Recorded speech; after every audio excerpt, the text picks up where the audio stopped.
Have you ever found yourself wondering where you went wrong when you see your children ignoring or disrespecting you? React with wisdom to recover peace, dignity, and respect. When we feel disrespected by the very people we raised, the pain is profound, and indignation can be the initial reaction. However, it's crucial not to let emotions take control. An inspiring example is Mr. Tanaka, a 70-year-old retired teacher. His children rarely visited and hardly spoke to him. After an unanswered call attempt, Tanaka felt frustration welling up inside. Instead of succumbing to immediate anger, he decided to take a quiet walk in the park near his home. During this moment of reflection, Tanaka recalled the years dedicated to teaching, the sacrifices for his family, and the happy moments shared with his children when they were young. He realized that his worth didn't depend on his children's attention. It came from the life he had built and the kindness offered to others over the years. This pause for reflection allowed Tanaka to understand that his dignity was not in his children's hands, regardless of the distance between them. By facing this situation with clarity and self-esteem instead of anger, he opened the doors to more effective communication and eventual reconciliation in his relationships. One of the most powerful things you can do when you feel your children are ignoring you is to rebuild your own life by finding a new purpose. Instead of waiting for your children's attention or validation, it's time to redirect your focus to yourself and your passions. Find an activity or project that brings you joy and satisfaction, something that makes you feel enthusiastic every day. This new purpose will not only fill the void left by the lack of recognition from your children, but will also change the energy you emit. A father or mother determined to live fully and independently becomes someone much harder to ignore. An inspiring example is Mrs. Helena, a widow in her late 60s who saw her visits decrease after her husband passed away. Initially shaken, she decided to give her life a new direction by taking up an old hobby stored away: gardening. What was just a distraction transformed into a passion. Helena joined a local gardening club, made new friends, and shared her produce with her neighbors. When your children seem distant or disrespectful, communicating your feelings plays a crucial role.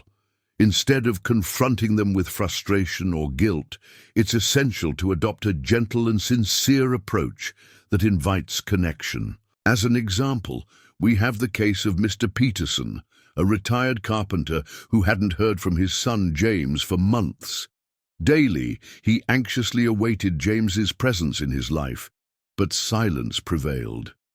Instead of confronting his son with demands, Peterson decided to write a letter, expressing his feelings without blame. "James, I've been missing you and wanted to say that I'm always here for you, and I'm very proud of who you are." This simple action deeply touched James, who was busy with his family and work, and didn't realize the impact of his absence on his father.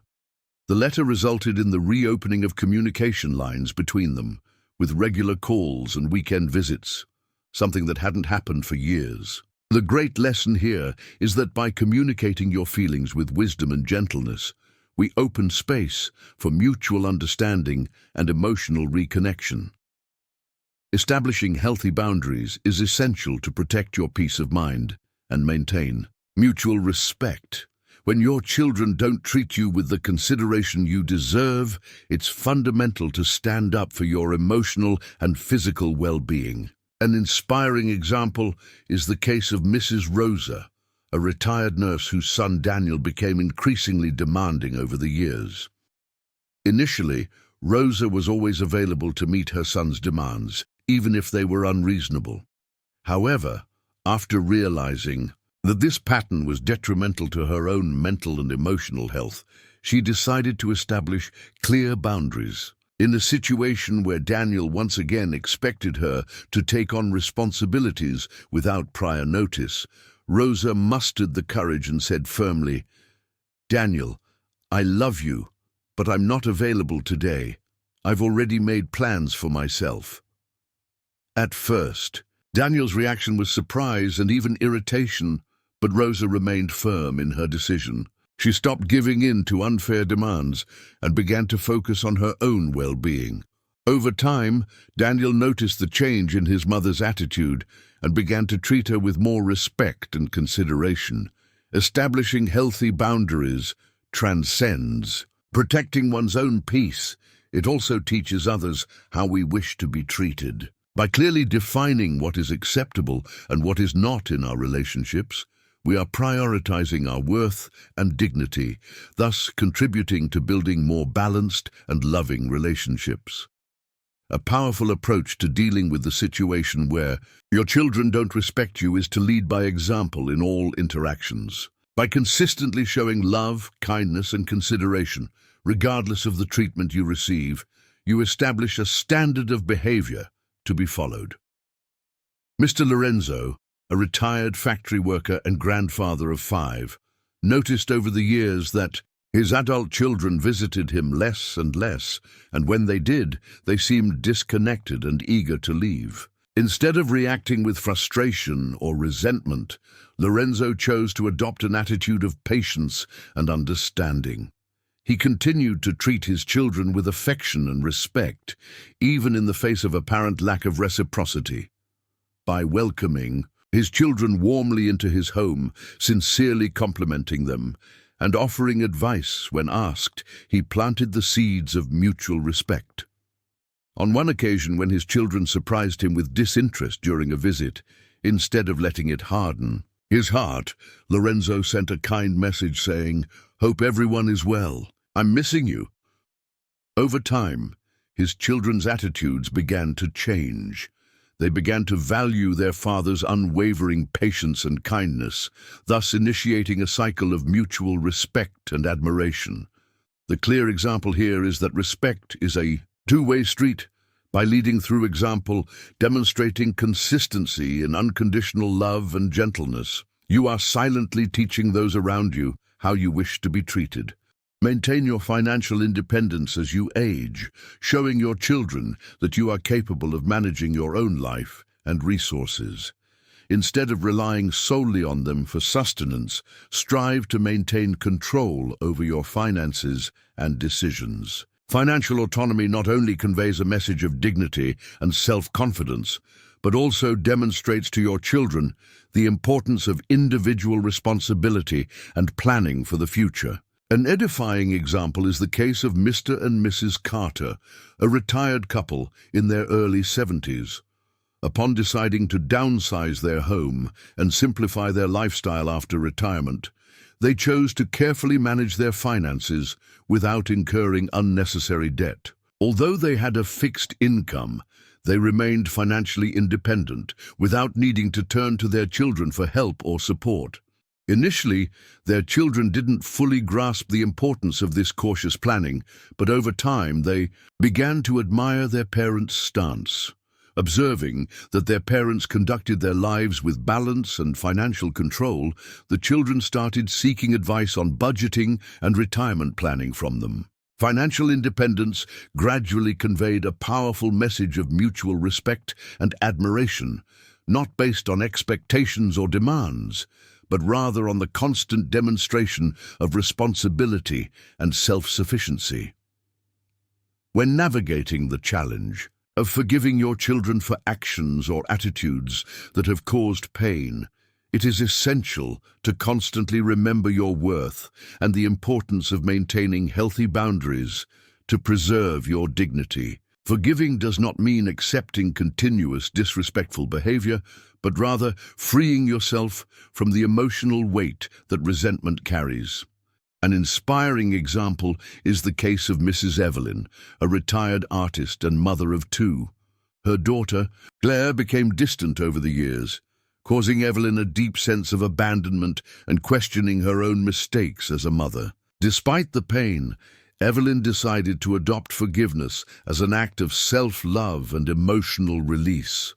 She wrote a warm letter to Claire, expressing her forgiveness and unconditional love, while silently committing to rebuilding her own identity and happiness. By returning to painting and rededicating herself to her passion for art, Evelyn showed that forgiveness does not erase her personal value nor grant license to be disrespected. The letter of forgiveness was the turning point in her relationship with Claire, leading to a renewal of their bond based on admiration for the strength and independence manifested by Evelyn. When loneliness becomes a painful consequence of feeling ignored or disrespected by your children, building a new circle of companionship can be key to filling this emotional void and fostering a richer and more satisfying social life. It is essential to seek out and cultivate relationships with other people, whether with long-time friends, neighbors, or members of local community groups. By establishing new meaningful connections, it is possible to reduce the intensity of the pain caused by family neglect and find emotional support outside the primary family nucleus. An inspiring example is the case of Mr. Harold, an octogenarian widower who for a long time depended emotionally on his children for company and support. However, upon noticing the gradual decrease in family interactions, Harold decided to join a local senior citizens club. Initially uncertain about what to expect, he soon found in this new environment a renewed source of hope and camaraderie. Through weekly coffee gatherings, monthly book club discussions, and group outings for walks, Harold established significant emotional bonds that filled the void left by his children's absence. The new friendships provided him with moments of shared joy, mutual laughter, and memorable stories. Progressively, Harold ceased to depend emotionally solely on his children to feel accompanied and supported, and instead began to enjoy an active and gratifying social life. By building a new circle of companionship independent of his direct family, he not only alleviated his loneliness, but also strengthened his self-esteem and ability to cope with the challenges of daily life.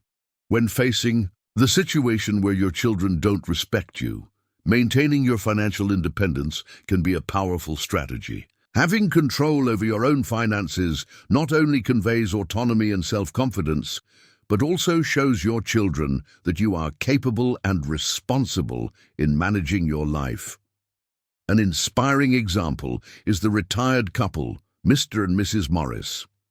After years of hard work and careful planning, they secured a comfortable life in their later years without depending financially on their children. By managing their savings wisely, avoiding debt, and planning for the future, they built a solid foundation of financial independence. Initially, their children did not fully understand the importance of this financial control.